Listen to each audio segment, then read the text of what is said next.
Hey everyone, I know I've got some explaining to do. The answers will come eventually. But for now, let's just settle back in with something a little more low-key. I've always wanted to make videos that, above anything else, were practical. Videos that give you, like, actionable advice. Advice that helps the average person. Sure, I could rattle off statistics about what percentage of people feel lonely, the suicide rates of men, etc. And those are all important things, but they paint a very bleak picture for the future, and they don't give us any immediate solutions. So I set out to make a video that is completely practical. No fat to be trimmed here at all. These are all of the things that I do when I feel lonely or just, like, stuck. Number 1, moving your room around. When I was little, this was always my favorite thing to do. Take stock of everything in your room and reorganize it. It doesn't necessarily have to be a better system, just different in a way that the footpaths are different. Oh, my bed was in that corner, now it's over here. Moving your room around refreshes your brain. It's similar to a hot shower. It just gives you a clean break and allows your mind to become more productive. This is especially helpful if you do remote work. Keeping things fresh is important to make you not go absolutely insane. When it comes to the specifics of how you should go about doing this, it's important to think practically first. Do you place your bed next to the windows in the summer months to allow yourself to be woken up by natural sunlight? Because I hear that's good for you. Should you face your desk towards the wall or towards the rest of your room? Do you really want to be staring at a wall all day? That's gonna tank your mental health. So you should absolutely turn it to face the room. I'd love to do a full video on this eventually. I've learned a lot after doing this for years and years. Number 2, learn how to cook. As a young man, cooking is a skill I never knew I needed. It's not, like, gay or whatever, as if that was an insult. It's just more practical. It keeps you healthy, keeps your mind sane so you're not eating frozen pizza every night, and it can even keep your grocery bill in check. Yes, certain ingredients do cost more, but others are super, super cheap. I went through a phase where all I would eat is pancakes, because making them on a stove was very satisfying and rewarding. And you can get an entire bag of just add water pancake mix at the store for like $3. A week's worth of breakfast for only $3. Bananas, also surprisingly cheap. Add some of those to your pancakes for a slightly less unhealthy meal. Another thing I love to make is quesadillas. Yes, all you need is a microwave or stovetop, grilled chicken pieces, cheese, and tortillas. Maybe some sour cream for dipping too. That is one of the most satisfying lunches you can make for yourself. And if you're good with spices, throw them in with the chicken. I'm white, so all I know is salt, pepper, and chili powder, but that's really all you need. Learning how to cook is a relatively easy and cheap hobby that makes you feel like you're moving forward. You're accomplishing something. It can even save you money if you know how to do it correctly.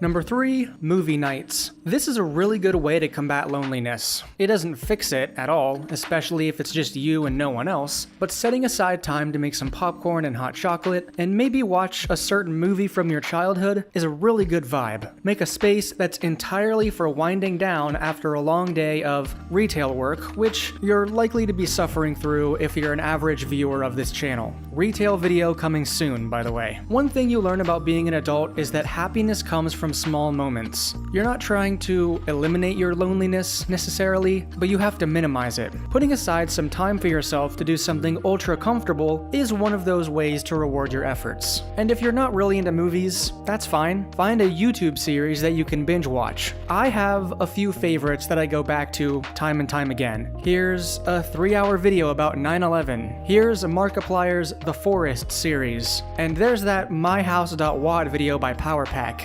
That's a good one too. The point is, get some comfort content, make a nice space for yourself, and really wind down after that long shift. Number 4, get on a Discord call. Making friends is hard, especially for the introverts, and even for anyone who may be on the spectrum too. Social interactions just don't come as easy. You don't find enjoyment in the things that everyone else does. Going outside and trying to run into people and have excuses to talk to them seems like such an impossible task now without sacrificing all of of your dignity. So, find a Discord server. They're super easy, just find a random one and join one of the calls. You don't even need to talk. Just hearing other people talk for a little bit can loosen you up, and it can improve that mental state you're in. You can basically switch it on and do something else. Instant free podcast. I'm someone who still likes to prioritize my IRL friendships as well, because I find them slightly more fulfilling, just the way my brain works personally. But I still value the online friendships that I have because they do mean a lot to me. The internet is supposed to be a great tool to connect people. Use it.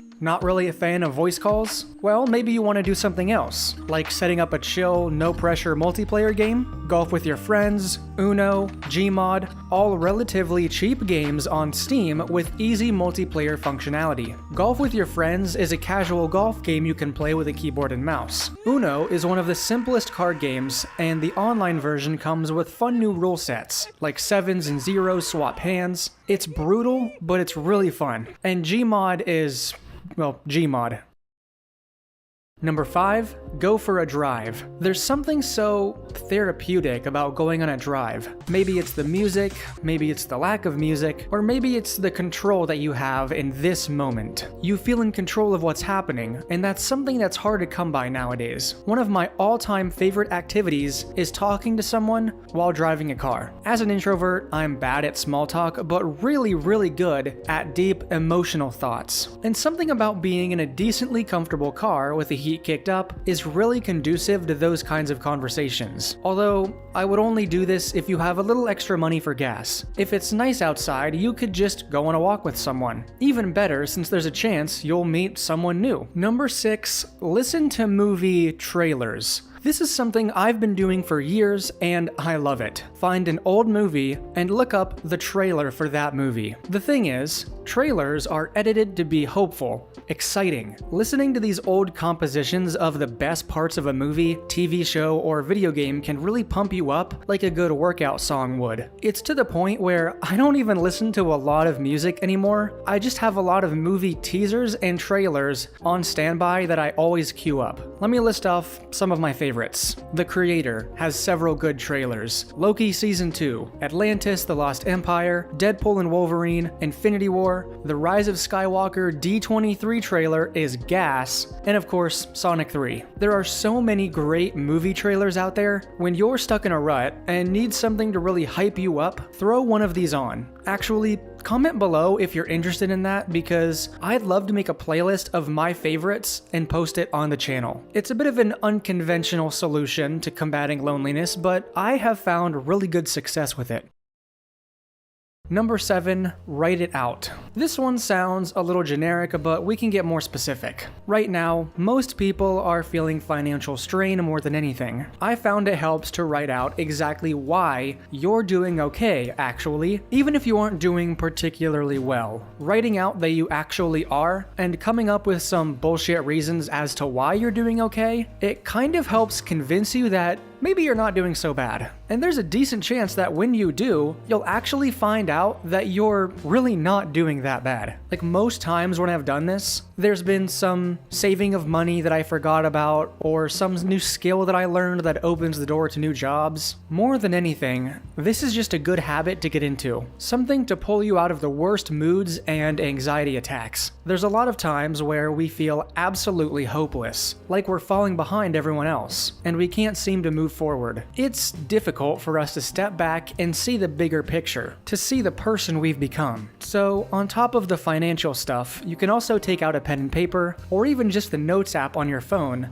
and write down everything you've accomplished in the last year. No matter how small it is, just write it down. Maybe you've been nervous to, I don't know, go to the gas station and pay for gas, not at the pump, but at the window. That's something that still makes me anxious for no reason, just simply because I have no experience doing that. But if you pull one of those off, great job. Small victory. You overcame a small fear, and you're moving forward, you're progressing. Write these things down. Every single time I've done this, there were at least 5 or 6 things I had forgotten that I did. Things I accomplished and succeeded in. It can give you a boost when nothing else will. I highly recommend it. Finally, number 8. take a hot shower or bath. This might seem like a weird one to end on, but it's one of the easiest, and you're probably already doing it anyway. When I say there's nothing better than a hot shower or bath, I mean it. It's something we often take for granted, but I genuinely love being able to just leave your worries at the tub and just let all of your anxieties melt away. Like, it's so nice. That's where I do my best thinking, is the bath. Especially if you have OCD or anxiety and you have trouble letting go of intrusive thoughts. It's hard to clear our minds about the things we worry about every day, but taking a hot shower or a hot bath is really the best medicine. And seriously try it once you come inside from the winter weather. There's just nothing like it. Another thing to clear your mind and reset everything. It gives you a clean break. So yeah, this was an admittedly very short video compared to my other uploads, but I want the future of my channel to focus on practicality above all else, no matter what topic we're tackling. That's the point. I'm someone who kind of falls into this routine of watching a lot of channels that are doomsday channels, you know? The job market is crashing. Get ready for this huge winter storm. Why you, as a Gen Zer, have it worse than your parents did. Blah, blah, blah. Like, yeah, I get it. It gets the clicks. But every time I watch those videos, I get so freaking depressed. And none of them actually end on any solutions, because they don't want to be responsible for what they say in that department. But I want to make a change. I want to make videos that, yes, cover real-world issues and mental health topics, but I always want to give you some kind of grounded solution you can do the second this video is over. So if you're wondering about the future of this channel and where I'm going from here on out, that's where we're going. I am going to force you to feel better about yourself. And I want to help people get through the struggles I myself was going through, or maybe I'm still going through it, so that you'll have an easier time than I did. And as for my old content, I can't give very many details yet, still keeping things kinda low-key, but I promise I will answer what happened very soon. So thank you for watching as always, and thank you for watching to the very end. I appreciate it. I love you all. Good night.